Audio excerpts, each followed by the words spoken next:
پوچھ رہے ہیں کہ فجر کی جو 2 سنتیں قضا ہو جائیں اگر کسی کی تو سورج نکلنے کے 20 منٹ بعد پڑھنی ہوتی ہیں، تو یہ سنتیں قضا کیوں پڑھی جاتی ہیں؟ بقیہ نمازوں میں تو اس طرح نہیں ہوتا۔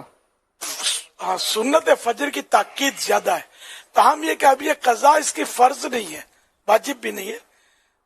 یہ قضا سورج سر پر آئے اس سے پہلے نصف النہار شرعی، اس کو بولتے ہیں نصف النہار شرعی، سے پہلے پڑھ لے تو مستحب ہے، اس کے بعد پھر مستحب بھی نہیں رہے گا۔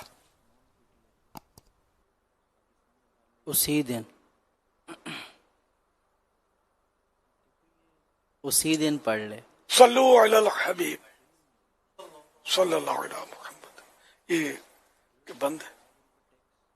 میں یہ عرض کر رہا تھا کہ اسی دن پڑھ لے، اسی دن پڑھنے کی اجازت ہے، دوسرے دن کی نہیں۔ تو آواز بڑی کرو۔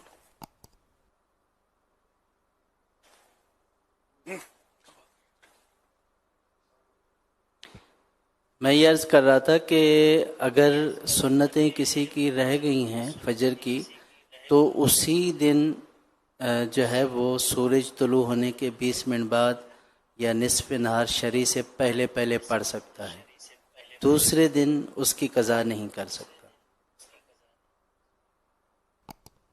یا اسی دن اس کو پڑھنا ہے، سورج نکلنے کے 20-25 منٹ کے بعد سے لے کر نصف النہار شرعی تک سورج سر کے عین اوپر آتا ہے، اس کے اوقات لکھے ہوتے ہیں ٹائم ٹیبل میں، تو بس اس کے بعد اب مستحب بھی نہیں ہے، کسی دن بھی نہیں پڑھ سکتے اب، اسی دن۔